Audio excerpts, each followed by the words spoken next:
21 قصار. 27 سنة انت ضاعت من عمرك. يلا توصل، يلا انت تكمل دراسة. زين انت اذا تشتغل من الصف الثالث ابتدائي متوسط تقوم تقدر تشتغل، مو صحيح؟ لحد ما يصير عمرك 27 سنة لما تخلص دراسة. ايش قد راح تحصل فلوس؟ وما تحط لك بيت تقعد بيه احسن لك من هاي الشهادة القشرة. شو تسوي بالشهادة؟ زين انت هاي شهادة شو اسمه؟ تخرجت بدون ماكو تعيين، شو تسوي بالشهادة؟ تخرجت وماكو شغل، شو تسوي بيها؟ تحطها على قبر المالكي، على قبر العبادي، على قبر صاحب الدراج، الباقي الوزارة كلها. ما تقول له شو تسوي بالشهادة يا يحيى؟ يحيى رجال شرطي واقف بالشمس. قيصر رجال قاضيها كلها نوم.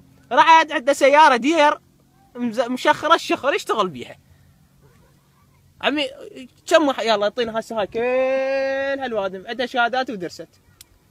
شنو استفادت من الشهادات؟ والله العظيم ما استفادت شيء غير طياح الحظ والخسائر والبرد والصيف. وين وهم يوميا قاعده من غبشه. اسوي ريوق لابني بعد ما يلحق. والله العظيم انهم مخلين امهاتكم نايمه احسن لكم. شبعانه نوم